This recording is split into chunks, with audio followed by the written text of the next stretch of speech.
Alright guys, welcome back, and now I'm going to teach you about nested if statements in Python, which are simply if statements inside of if statements. That's why they're called nested.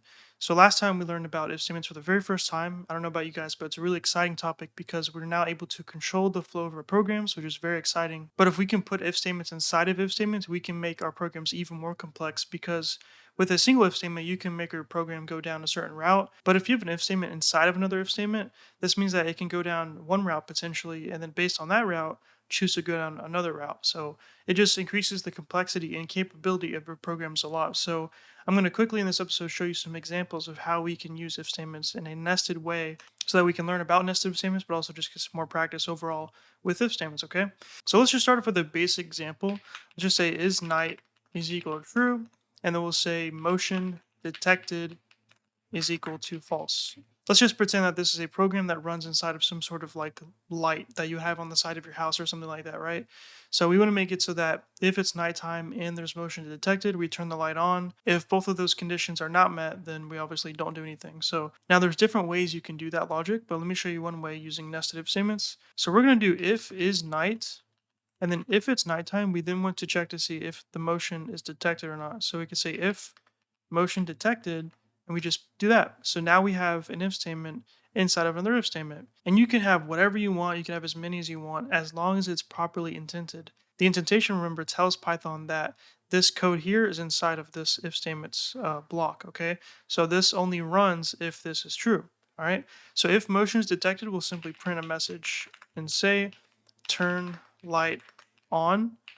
And obviously in a real world, this would actually do something, run some code to actually turn the light on, but we're just going to keep it simple, okay? So otherwise, if that's not true, we're going to say keep light off, okay? And then we can go back in our indentation all the way and say else at the very end, and we could say it is daytime, no light needed, something like that, right? So there we go. We have a basic example now of a nested if statement. We have an if statement also with an else branch onto it inside of another if statement block, which is really cool, right? Now, just to show you, there's another way you could kind of write this. So you could say if is night and motion detected, turn light on. Otherwise, else you could say keep light off. That's another way you could do it. It's much more simpler than the nested approach, but you won't always be in a situation where you can do it like this. Sometimes you need to nest it because you want different logic to run based on the first condition, okay? So just know that you have multiple options, okay? Okay, let's do another code example of a nested if statement. Let's try and do more nesting. So this one's gonna have more variables. So we're gonna say camera on is equal to true, mic on is equal to true, and ID verified is equal to true. So this time we're going to pretend that this is a test, online test taking proctoring software, however you say that. Basically, just has to make sure that your camera's on, your mic's on, and your ID is verified before you can take the test. Otherwise, it'll just tell you what you need to do before you can take the test, all right? So say if the camera is on, cam on, and then we need to check to see if the mic is on, print mic on, and then after that, if ID verified, we'll say print ID verified, and then we'll also add you begin taking the test. Something like that, okay? So this time we have 3 layers of nesting, and then we can make it more complex by adding else's and stuff like that. So we'll go to the very end, at the very root of this, and we'll say, um, please enable your camera. And then we can do the same thing for the mic. So we'll go here, make sure it's on the proper indentation level. We'll say, please enable your mic. Please verify your ID.